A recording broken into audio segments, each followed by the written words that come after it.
Deho stood in the observation deck of the assembly flagship staring at the stars. He had been doing this job for 12 years now, representing humanity in military matters. The view never got old. Thousands of ships from dozens of different species floated in perfect formation around him. It was supposed to be a symbol of unity. His communicator buzzed. It was Hyejin, the human ambassador. Her voice sounded tight, worried. Deho, we need to talk. Now. Private channel. He moved to a secure room and activated the encryption. Hyejin's face appeared on the screen. She looked like she hadn't slept in days. They voted, she said simply. The council voted on us. Deho felt his stomach drop. For months there had been whispers. Rumors that some species in the assembly were uncomfortable with humanity. They said humans moved too fast, learned too quickly, asked too many questions. But he never thought it would come to this. What kind of vote? He asked, though he already knew the answer would be bad. Containment. They're calling it the human question. Every species voted yes. All 46 of them. They say we're too dangerous, too unpredictable. Deho closed his eyes. 200 years. Humanity had been part of the Galactic Assembly for 200 years.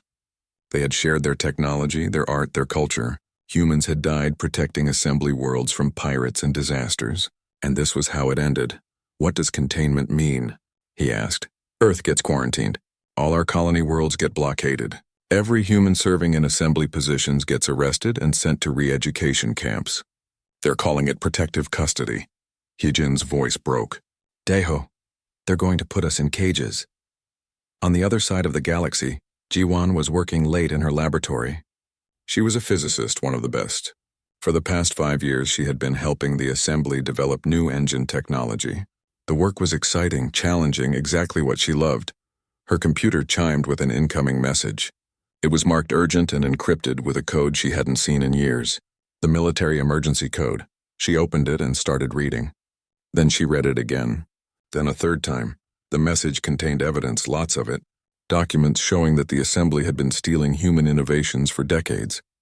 Every major breakthrough attributed to other species in the past 50 years had actually come from human researchers. The assembly had been taking credit for human work, while secretly planning to get rid of humans entirely. Jiwan felt anger rising in her chest. She had trusted these people. She had called them colleagues, friends. They had been lying the entire time. She started copying all her research onto personal drives. Everything she had developed, every equation, every prototype design. If the assembly wanted to contain humanity, they wouldn't get to keep the fruits of human genius.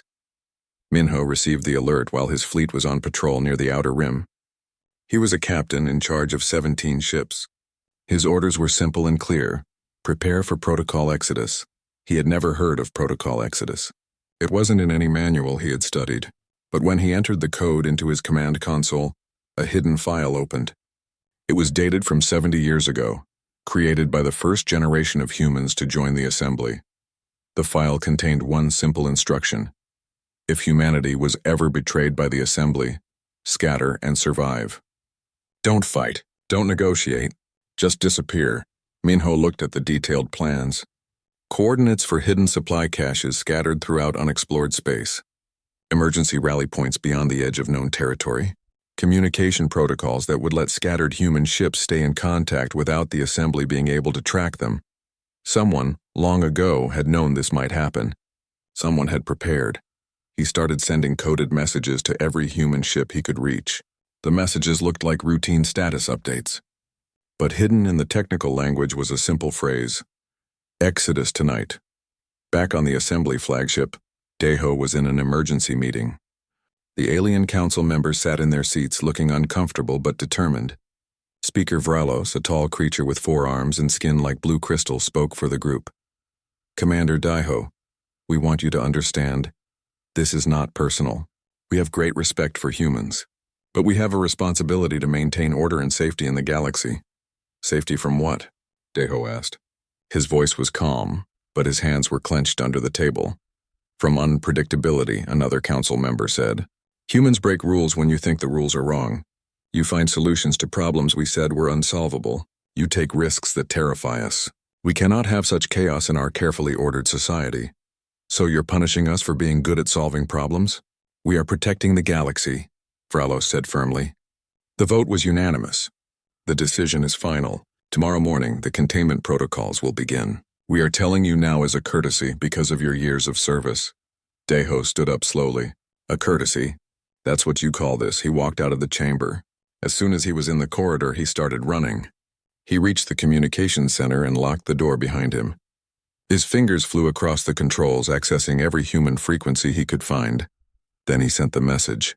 Just 3 words repeated on every channel. Protocol Exodus execute.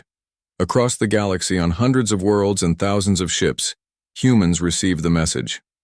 Some were confused. Some were angry. Some had been expecting it. But all of them moved. On the colony world of New Busan, 15,000 humans boarded evacuation ships within an hour. They left behind homes, farms, lives they had built over generations. But they left together. On research stations, human scientists deleted their work and destroyed their equipment. What the assembly couldn't have, they wouldn't get. On trade routes, human merchant ships suddenly changed course and disappeared into uncharted space. The assembly's monitoring stations watched in confusion as human transponders started winking out. One by one, then by dozens, then by hundreds. It was like watching stars go dark. Yejin sent one final message from the embassy. She addressed it to all the alien diplomats she had worked with, people she had thought were friends. You were afraid of what we might do, her message said. You should have been more worried about what you were doing to yourselves. We came in peace. We served with honor. We gave you everything we had, and you answered with betrayal. Remember that. When your systems fail and your problems pile up and you finally realize what you've lost, remember that you did this. We won't forget. And we won't forgive. Then she walked out of the embassy, boarded a small shuttle, and vanished into the night. By morning, the assembly realized what had happened. Every human in their territory was gone. Not captured, not fighting, just gone, vanished like ghosts. The containment fleet arrived at Earth to begin the quarantine. They found the planet's defense systems active but not hostile. Human ships sat in orbit, broadcasting a simple message on repeat. This world is under our protection. Any attempt to enforce your illegal blockade will be considered an act of war. Leave now. The fleet commander didn't know what to do. His orders said to contain Earth, but they also said to avoid military conflict. He sent a message back to the council asking for guidance. He never got an answer. The council was too busy trying to figure out where 30 million humans had gone. In the darkness between stars, on the edge of known space, human ships began to gather. They had scattered to confuse pursuit, but they hadn't scattered blindly. Every ship knew where to go eventually. Every captain had the coordinates. Deho stood on the bridge of his ship looking at the display. Green dots appeared one by one as human vessels arrived at the rally point. Thousands of them. Tens of thousands. What now? His first officer asked. Deho thought about Earth left behind. He thought about the colonies they had abandoned. He thought about 200 years of cooperation ending in betrayal. Now, he said quietly, we build something new, something they can't touch, something they'll never see coming. The green dots on his screen kept multiplying. Humanity was scattered but not broken, lost but not defeated, and the galaxy which thought it had solved its human problem had no idea what was coming. Soman had been a colony administrator before the Exodus. Now she was the leader of 50,000 refugees crammed into ships meant to hold 30,000. The transport fleet she commanded was running low on everything: food, water, medicine, fuel. But they were still moving. The assembly peacekeepers had been following them for 3 days. 6 warships heavily armed, demanding they stop and surrender. Soman had ignored every message. There was no point in talking to people who wanted to put you in a cage. Commander, they're closing distance, her navigator said. They'll be in weapons range in 20 minutes. Soman studied the navigation display. They were approaching a system that made her crew nervous. It had a black hole at its center, a massive one that had swallowed 3 planets long ago. Most species avoided this area. The gravitational forces were too unpredictable, too dangerous. Set course directly toward the black hole, she said. The bridge went silent. Everyone stared at her. Commander, that's suicide, her first officer said carefully.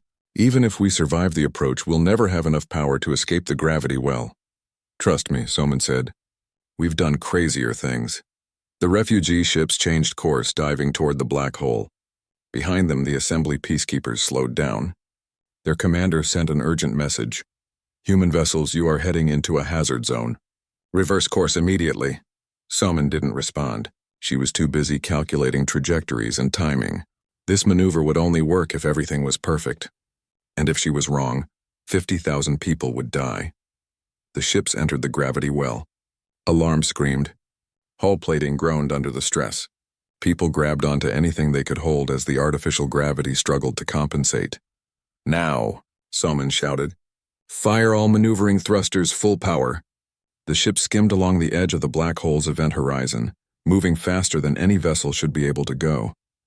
The gravitational forces bent space around them, accelerating them to impossible speeds. Then, at exactly the right moment, they broke free and shot out of the system like bullets from a gun. The assembly ships tried to follow but had to break off.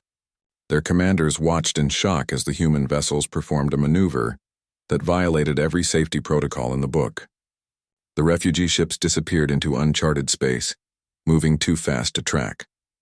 One peacekeeper captain sent a report back to assembly headquarters. His message was simple but worried. They flew through a black hole's gravity well and came out the other side. Either they're insane or they know physics we don't understand. Either way, I don't want to chase them anymore. Dr. Kyung-ho sat in the medical bay of a hospital ship, surrounded by the injured and exhausted. He was recording everything. Someone needed to document what was happening, and he had volunteered. He interviewed an elderly engineer who had helped build New Busan Colony. The man cried as he talked about leaving behind 40 years of work. He interviewed a young mother holding her baby, born just 2 weeks before the exodus. She said she wasn't angry, just disappointed. She had believed the assembly was better than this. A soldier came in with a broken arm. He told Kyung-ho about a firefight at a cargo station. Some assembly security forces had tried to stop human ships from launching. The humans fought back just long enough to escape, then disappeared. No one died, but it had been close. Why didn't we fight harder? The soldier asked. We could have taken that station. We could have made them pay. Kyung-ho didn't have a good answer. All he could say was what he had heard from the commanders. Because we're not running from a battle. We're refusing to play their game. But he wasn't sure the young soldier understood. Kyung-ho wasn't sure he understood either. The interviews continued. Scientists who had destroyed their research, teachers who had led their students to evacuation points, farmers who had abandoned crops ready for harvest, all of them had the same expression. They looked betrayed. Kyung-ho compiled his recordings into a database. Thousands of hours of testimony. The voice of humanity during its darkest hour. He encrypted it all and sent copies to every human ship he could reach. This story needed to be remembered. Taewon was 19 years old and confused. He was a corporal in the Human Defense Forces, trained to fight and die for the assembly if needed. Now his officers were telling him to run and hide instead. It didn't make sense. The assembly had 6 warships chasing them. The human fleet had 20. They could win. They should fight. He said as much to Captain Minho during a briefing. The older man looked at him with tired eyes. Son, do you know why we're running? Because we're outnumbered? Taewon guessed. No. We're running because fighting would prove them right. They say we're too violent, too dangerous. If we attack their ships, we confirm their fears. Then other species will join them against us and we'll face the entire galaxy. So we just let them chase us? We let them think we're weak? Minho smiled sadly. There's a difference between being weak and choosing not to fight. We're not running away from them, Taewon. We're running towards something better. Somewhere they can't touch us, Taewon wanted to argue, but he didn't have the words. He went back to his post and did his job, but the confusion stayed with him. 3 days later, he understood. The assembly had sent a large fleet to intercept them near a nebula. The human ships were trapped, surrounded by superior numbers. The assembly commander demanded surrender. Instead, the human ships dove into the nebula. The thick clouds of gas and dust blocked sensors, made navigation nearly impossible. The assembly ships tried to follow but quickly lost contact with each other. Their formations broke apart. Meanwhile, the human ships moved through the nebula like they had done it 100 times. They communicated using old-fashioned radio signals that cut through the interference. They navigated by dead reckoning and instinct. Within an hour, they emerged on the other side of the nebula and jumped to hyperspace, leaving the confused assembly fleet behind. Taewon realized then that this wasn't retreat. This was something else. The humans weren't fighting the way the assembly expected. so the assembly had no idea how to respond. Every time the aliens thought they had humans trapped, the humans found a way out that shouldn't be possible. The assembly peacekeepers started calling human ships ghosts. They appeared and disappeared without warning. They moved through hazards that should destroy them. They coordinated across vast distances without any visible communication. Reports flooded back to assembly headquarters. Human ships performing maneuvers that violated the known laws of physics. Human crews surviving radiation levels that should kill them. Human refugees who looked back at their pursuers not with fear, but with pity. The Assembly Council grew worried. Where were the humans going? What were they planning? Surely they would attack eventually. Surely they were gathering their forces for revenge, but the attacks never came. There was only silence and the growing list of assembly ships that had tried to follow humans and returned damaged or traumatized. One reconnaissance vessel reported seeing a human fleet in deep space, far beyond any charted territory. The ships were strange, modified in ways that didn't match any known designs. When the assembly ship tried to get closer, the human vessels simply accelerated and disappeared. The reconnaissance crew swore the human ships had somehow moved faster than light without entering hyperspace. Another report came from a border patrol that encountered a single human merchant ship. When they tried to board it for inspection, the ship's captain, a woman named Una, politely refused. The patrol captain threatened to open fire. Una smiled and pressed a button. Her small merchant ship suddenly had weapon systems that rivaled an assembly destroyer. The patrol fled without another word. Hyejin sat in a command center on one of the refugee vessels coordinating the exodus. She had access to reports from across human space. The picture they painted was clear. Humanity was disappearing, not dying, not surrendering, just vanishing. Colony after colony evacuated. Outpost after outpost went dark. Human signatures disappeared from assembly sensors like stars winking out at dawn. She prepared one final broadcast, meant for the Assembly Council. She wanted them to hear this directly from her. "You were afraid we'd conquer you," she said into the camera. "You never understood that conquest was never our nature. We wanted friends, partners, colleagues. When you rejected that, we simply chose to build our own future. But make no mistake, we haven't forgotten what you did. We haven't forgiven. And you have no idea what's coming." She sent the message and then ordered her ship's transponder destroyed. From now on, the assembly would never find her unless she wanted to be found. Across the galaxy, millions of humans vanished into the darkness. They took their knowledge, their technology, their determination. They left behind empty stations and silent worlds. The assembly declared victory. The human problem was solved. The dangerous species had been contained. But late at night, in secure chambers, the council members admitted their fears to each other. They hadn't contained humanity. They had just lost track of 30 million people who were very, very good at solving impossible problems. And somewhere in the darkness between stars, those 30 million people were building something new. Something the assembly would never see coming. Something that would change the galaxy forever. 6 months had passed since the humans disappeared. Speaker Vralos sat in the Assembly Council chamber, reviewing reports that made his crystal skin turn pale with worry. The water purification systems on 3 major worlds had failed. Human engineers used to maintain them. Now nobody could figure out why they stopped working. Trade routes that had been safe for decades were suddenly dangerous. Pirates attacked freely. The human patrol captains who used to protect those routes were gone, and no one else seemed able to predict where the raiders would strike. A plague had broken out on a mining colony. Thousands were dying. The medical procedures to treat it had been developed by human doctors 15 years ago. The assembly's best physicians tried to replicate the treatment, but they couldn't make it work. Something was missing from the documented procedures, some intuition or insight that only humans had possessed. Worst of all, the assembly fleet was struggling. 40% of their tactical doctrine had been written by human strategists. Without those officers to adapt and improvise, the fleet was clumsy and predictable. 2 warships had been destroyed by pirates last month. That hadn't happened in 20 years. "We need to find them," Vralos said to the council. "We need to bring them back." "How?" another council member asked. "We don't know where they went. Every search expedition we send returns empty-handed. It's like they vanished from the universe. Then we send more expeditions. We've sent 40 already. Each one costs resources we can barely spare. And every ship that searches for humans is a ship that can't protect our trade routes or respond to emergencies. Vralo slammed his hand on the table. Then what do you suggest? That we just accept this disaster? The chamber fell silent. Nobody had a good answer. On a distant space station near the border of assembly territory, Sun Wu sat in a dark corner of a bar, nursing a drink and listening. He looked like a simple merchant, but he was actually a spy. He was one of the few humans who had chosen to stay behind when the others fled. His job was simple: watch and report. Send information back to the hidden human networks about what was happening in assembly space. What he saw disturbed him. The carefully ordered civilization that the assembly had built was falling apart. Species that had worked together for centuries were arguing. Old grudges were surfacing.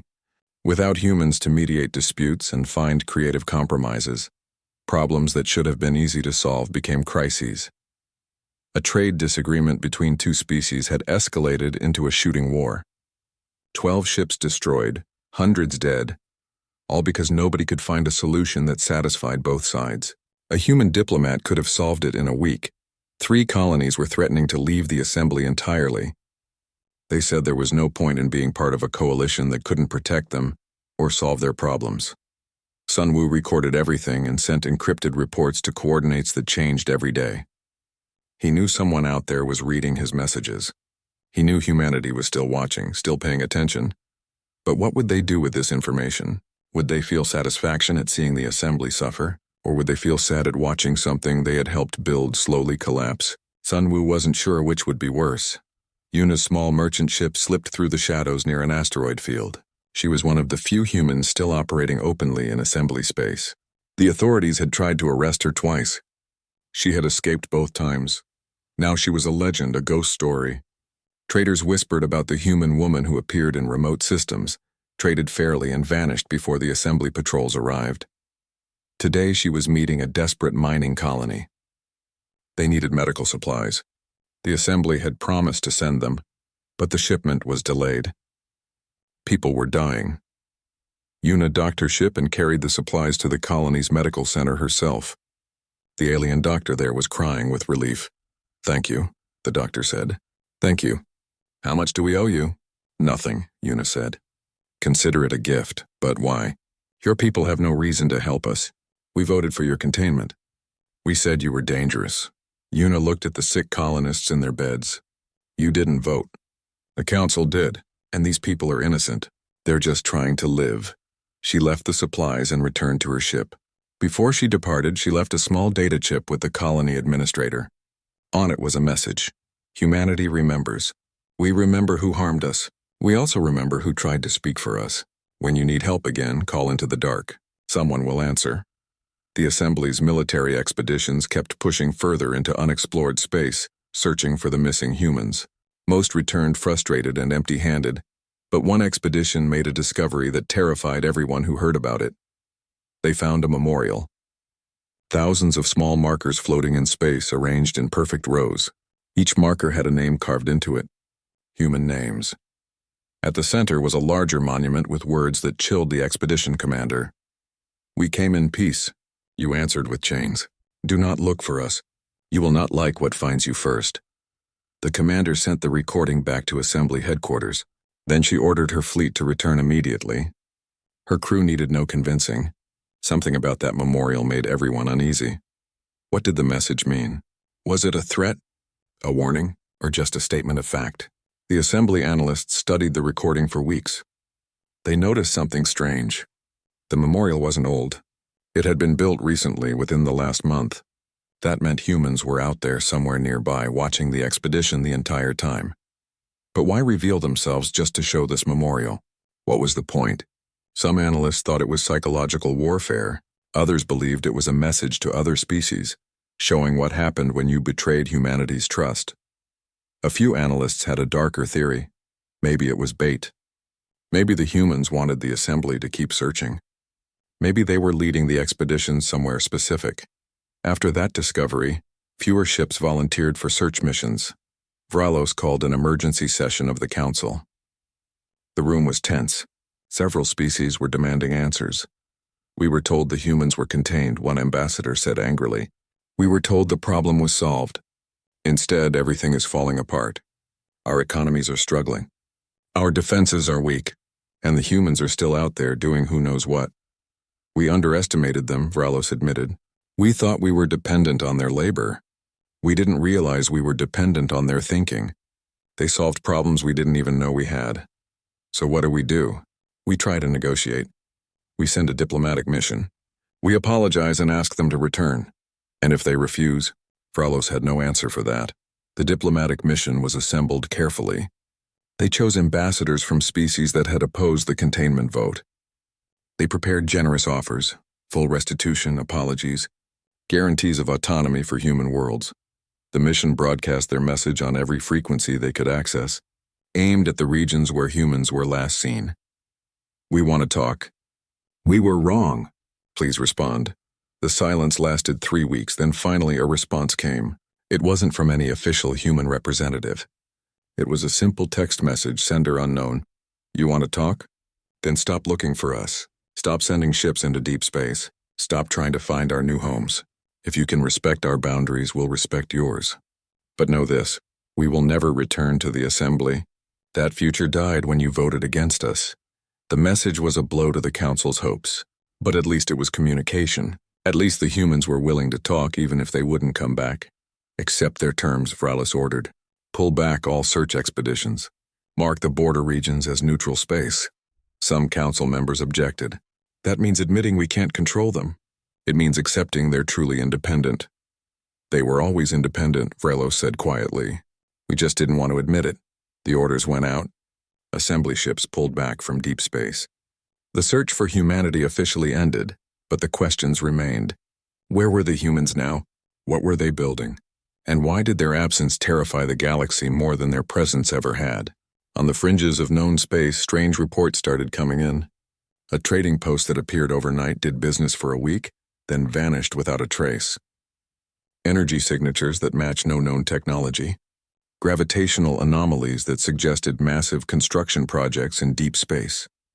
The humans were out there building something. Something big. Something the assembly couldn't see or understand. And the galaxy, which had voted to contain humanity out of fear, was beginning to realize they had made a terrible mistake. Not because humans were going to attack, but because humanity no longer needed them. The assembly had thought they were the center of galactic civilization. They had believed their approval mattered. Their rules defined reality. The humans had proven them wrong. And that realization was more terrifying than any weapon. In his office late at night, Vralos reviewed casualty reports from the latest pirate attacks. He thought about the failing infrastructure. He thought about the plague still spreading on the mining colony. He thought about 30 million humans out in the darkness, probably solving problems the assembly couldn't even imagine. And for the first time since the containment vote, Vralos wondered if humanity had been the dangerous ones, or if the assembly had been dangerous to themselves all along. 2 years had passed since the Exodus. Admiral Nari stood on the bridge of her flagship, looking at something that shouldn't exist. The structure stretched for thousands of kilometers in every direction. It wasn't a ship or a station. It was something else entirely. Parts of it seemed organic, growing and adapting like a living thing. Other parts were clearly technological, but built using principles that would make assembly scientists cry. This was humanity's new home. Or one of them anyway. Nari knew there were others scattered throughout unexplored space. Humanity hadn't just fled the assembly. They had built an entire civilization from scratch in just 2 years. How are the new arrivals settling in? She asked her first officer.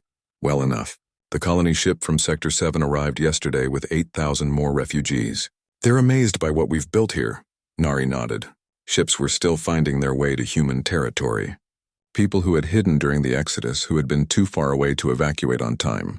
They followed the secret paths and hidden markers that humans had left behind. The assembly had no idea any of this existed. They thought humanity had scattered randomly, broken into tiny groups struggling to survive. They had no concept of the truth. A message came through from one of the research stations. It was from Junho, the xenobiologist. Admiral, you need to see this. The latest adaptation data is remarkable. Nari made her way to the research lab.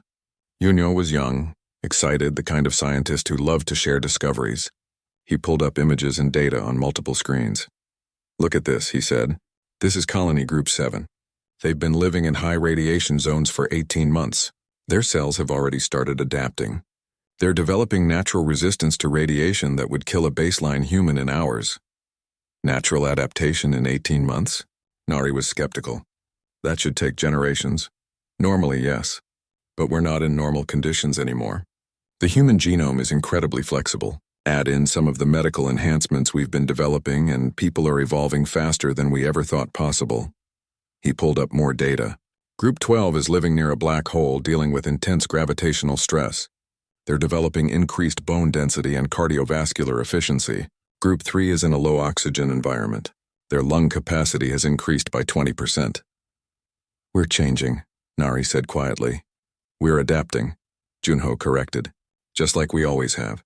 Humans survived ice ages and deserts and ocean crossings. Now we're surviving in space in conditions that would kill any other species, and we're thriving." Nari thought about the assembly, safe in their comfortable worlds with their carefully controlled environments. They had feared human unpredictability.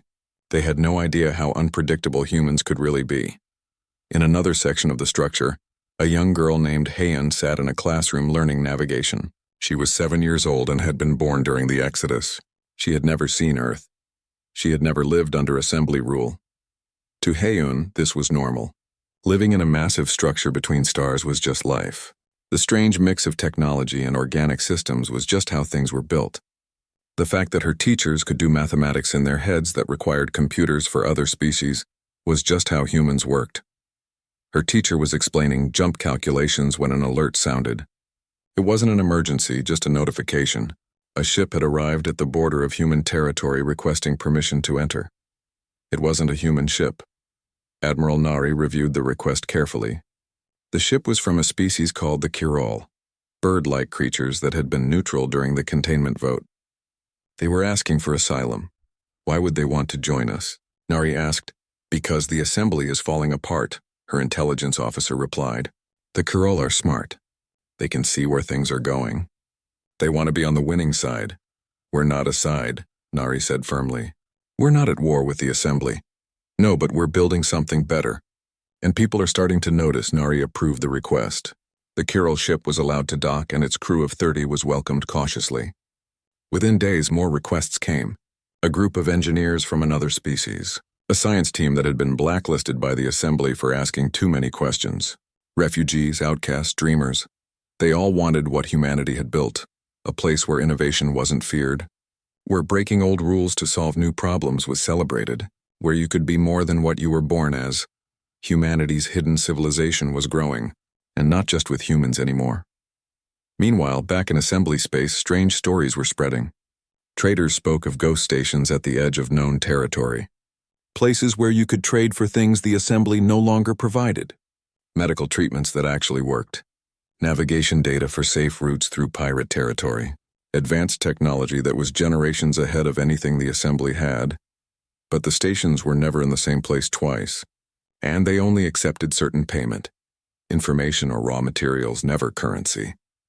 It was like humanity had created an entire shadow economy that the assembly couldn't track or control. Yuna was operating one of these ghost stations. Her small merchant ship had been upgraded with technology that made it larger on the inside than the outside. It could fold space in ways that shouldn't be possible, appearing and disappearing at will. Today she was trading with a desperate colony that needed water purification filters. The assembly had promised to supply them 3 months ago. The shipment never arrived. "Here," Yuna said, handing over crates of filters. "These should last you 2 years. The colony administrator was crying. "How much?" "We don't have much money, but I don't want money. I want to know what happened to your assembly supply shipment." It was redirected. The council decided another colony had priority. Yuna made a note. Another data point. Another example of assembly dysfunction. She sent the information to her contacts in human intelligence. They were building a complete picture of how badly things were falling apart. "The filters are free," she told the administrator. "But if you need help again, remember this. Call into the dark. Say humanity remembers, someone will answer." The administrator nodded, confused but grateful. Yuna left before any assembly patrols could arrive. These encounters were happening across the galaxy. Human ships appearing when needed, helping people the assembly had forgotten or abandoned, then vanishing again. Some aliens started to think of humans as legends or myths. Others knew the truth. Humanity was still here, still watching, still helping despite having every reason not to. In the Assembly Council chambers, Speaker Vralos was dealing with a crisis that seemed impossible to solve. Multiple colonies were threatening to leave.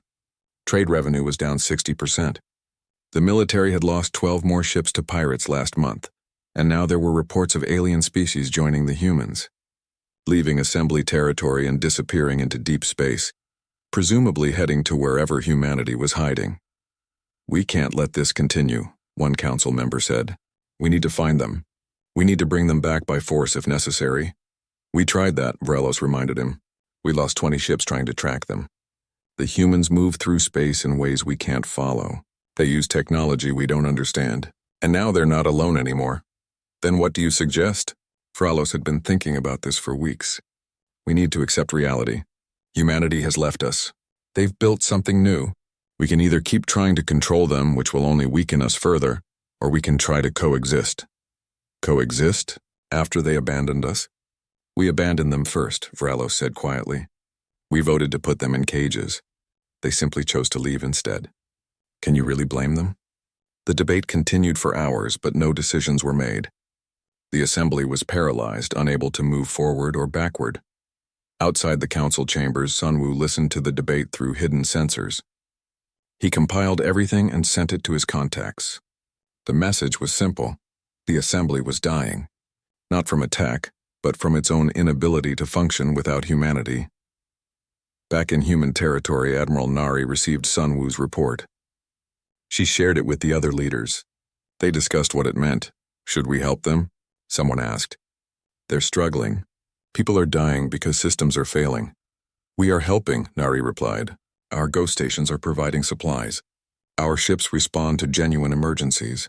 But we're doing it on our terms, not theirs. Some people want revenge. They say the assembly deserves to suffer." Nari shook her head. "Revenge would make us what they feared. We're better than that. We help because that's who we are. But we don't return to their control. Never again." She looked at the displays showing humanity's new civilization, massive structures being built in deep space, technologies that pushed the boundaries of physics, people adapting and evolving to thrive in environments that would kill anyone else. "The assembly wanted to contain us because they were afraid of what we might become," she said. "They should have been more afraid of what we already were. We're problem solvers. Give us an impossible situation, and we'll find a way through it. They thought exiling us would break us." She smiled. "They just gave us room to grow." Heiyun finished her navigation lessons and went to the observation deck. She looked out at the stars, at the massive structure humanity had built, at the ships coming and going from dozens of species. 5 years had passed since humanity fled the assembly. The galaxy had learned to live with the changes. Trade routes were less safe. Technology advanced more slowly. Problems that used to be solved in weeks now took months or years. Then something worse arrived. The first reports came from the outer rim. Entire star systems going dark, not destroyed, not evacuated, just dark, silent, empty. The assembly sent scout ships to investigate. Only one returned. The crew was traumatized, barely able to speak. They talked about darkness that moved, about ships that dissolved like sugar in water, about something vast and hungry coming from beyond the galactic edge. The assembly scientists gave it a name. The Voidborn. Within weeks, the Voidborn had consumed 3 more systems. The assembly mobilized their peacekeeping fleet. Every ship, every weapon, every soldier they had, it wasn't enough. The battle lasted 6 hours. The Voidborn moved through space like living shadows, ignoring most weapons, absorbing energy attacks, turning the assembly's own ships against them. Half the fleet was destroyed. The other half retreated in disorder. Speaker Vralos sat in the emergency council meeting, looking at the casualty reports with shaking hands. 15,000 dead, 27 ships destroyed, and the Voidborn were still coming, consuming system after system, moving toward the heart of assembly territory. "We need help," one council member said. The obvious was finally being spoken. "We need the humans." The room erupted in argument. Some species refused to beg humanity for help after betraying them. Others said survival was more important than pride. The debate went in circles until Vralos ended it.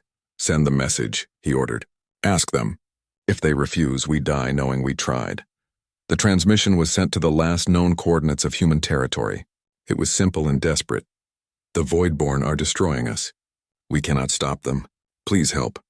We know we have no right to ask. We know what we did to you, but billions of innocent lives are at stake, please." Then came the silence. 1 week passed, then 2. The Voidborn kept advancing. More systems fell. The assembly prepared for extinction. 3 weeks after the message was sent, space tore open at the edge of the system where the assembly had made its final stand. Ships emerged, but not the vessels that had fled 5 years ago. These ships were strange.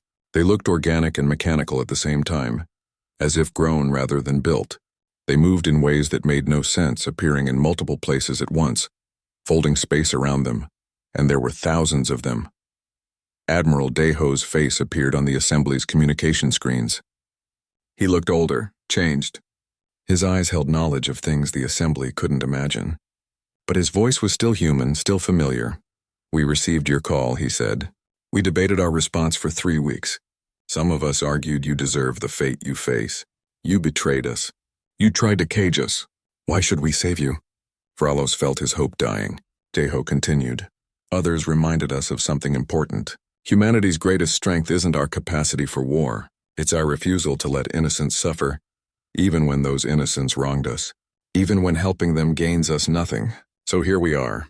The human fleet moved into formation. The assembly officers watched in awe. The ships moved with impossible coordination, as if they were one organism instead of thousands of separate vessels. "We'll handle the Voidborn," Deho said. "You keep your people safe. And when this is over, we talk." The battle began. Captain Minho commanded a carrier group on the front line. He had survived the Exodus, helped build the new human civilization, and now he was back in assembly space fighting an enemy nobody understood. The Voidborn didn't communicate. They just consumed. They moved through space like oil spreading across water, dark and hungry and relentless. Minho's ships engaged them head-on. The first thing he noticed was that conventional weapons barely worked. Energy beams were absorbed. Missiles dissolved before impact. The Voidborn seemed to eat the attacks and grow stronger. "Switch to kinetic weapons," he ordered. "Solid projectiles, maximum velocity. Let's see if they can absorb mass." The human ships opened fire with railguns and mass drivers. The Voidborn reacted differently this time. The solid projectiles damaged them, tore through their dark forms. Not easily, but they worked. "All ships kinetic weapons only," Minho broadcast. "Share the data with the assembly fleet. Maybe they can help." But the assembly ships were barely holding together. They weren't designed for this kind of fight. They were built for peacekeeping and patrol, not war against an enemy that defied all known rules. The human ships, though, adapted. They changed tactics every few minutes, learning the enemy's patterns, exploiting weaknesses. When the Voidborn tried to absorb energy, the humans used kinetic force. When the Voidborn adapted to kinetics, the humans used gravitational weapons that tore space itself. Hyejin watched the battle from the command center of one of humanity's massive stations. She wasn't military, but she understood what was happening. The humans were doing what they always did, learning, adapting, solving the impossible problem. She opened a channel to speaker Vralos. The old alien looked exhausted, terrified. "You're wondering how we're doing this," Hyejin said. "You want to know what we learned in 5 years of exile?" Vralos just nodded. "We learned that the universe is bigger and stranger than the assembly ever imagined. We explored beyond the edge of known space. We found things, learned things. We pushed ourselves to adapt and evolve. You were afraid of what we might become." She paused. "You never understood that becoming is what humans do. We never stop growing. We never stop learning." On the battlefield, the Voidborn were starting to retreat. The human ships pressed their advantage, driving the dark entities back system by system, but it came at terrible cost. Captain Minho's carrier group found themselves surrounded. The Voidborn had learned to coordinate, to trap human ships the way humans had been trapping them. Minho realized quickly there was no escape. "All ships, this is it," he said calmly. "We're going to make this count." He ordered his entire carrier group to overload their reactors simultaneously. The explosion would be massive. enough to destroy the Voidborn concentration and protect the assembly refugees fleeing behind them. His crew didn't hesitate. They knew what they were doing. They had volunteered for this mission knowing the risks. Minho's last transmission echoed across all frequencies. For all those who dream of stars and friendship, we never stopped believing, even when you did. The explosion lit up the system like a newborn sun. The Voidborn concentration was obliterated. 8,000 human lives ended in an instant.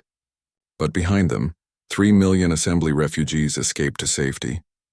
Admiral Deho received the casualty reports. Minho's sacrifice was just one of dozens. Thousands of human ships had been destroyed. Tens of thousands of crew members were dead or missing, but the Voidborn were retreating. The darkness was being pushed back. The assembly would survive. 3 days later, the battle was over. The Voidborn had withdrawn to the galactic edge, driven back by an enemy they couldn't consume or understand. The human fleet held position, making sure the threat was truly gone. The Assembly Council requested a meeting with human leadership. Admiral Nari arrived with a small delegation. Hijin was with her. They met in a conference room on the Assembly flagship. Bralos looked at them with a mixture of gratitude and shame. "Thank you. You saved billions of lives, lives that belonged to species who betrayed you. We cannot repay this debt." "We don't want repayment," Nari said. "We did what was right. That's all. Then let us make amends. Return to the Assembly. We'll give you full autonomy, representation, anything you want. We were wrong." "We see that now." Nari shook her head. "No, we're not coming back." The council members looked shocked. "But why?" "We're apologizing. We're offering everything." "Because the Assembly is your dream, not ours," Hijin explained. 5 years ago you voted to cage us because you were afraid. You weren't afraid of what we might do. You were afraid that we didn't need you, that we could thrive without your approval, and you were right. She pulled up holographic displays showing humanity's new civilization. Massive stations, thriving colonies, technology that made the Assembly's best work look primitive, and mixed in with the humans were members of other species. Refugees, dreamers, outcasts, all building something new together. "This is what we made," Hijin continued. "A place where species are judged not by their potential for violence but by their capacity for growth. Where innovation isn't feared. Where you can be more than what you were born as. We will help protect this galaxy," Nari added. "We will trade with those who deal fairly. We will answer calls for help from the innocent. But we will never again place our fate in hands that choose fear over trust." Frelos understood. The humans weren't angry. They weren't seeking revenge. They had simply moved on, built something better, and didn't need the Assembly anymore. That realization was terrifying in a way the Voidborn had never been. Back on Earth, something remarkable was happening. The planet had been under Assembly quarantine for 5 years. But now, humans who had remained behind were activating systems that had been hidden all along. Defense grids that made the planet invulnerable. Communication networks that connected to the hidden human civilization. Technology that had been buried and waiting for this moment.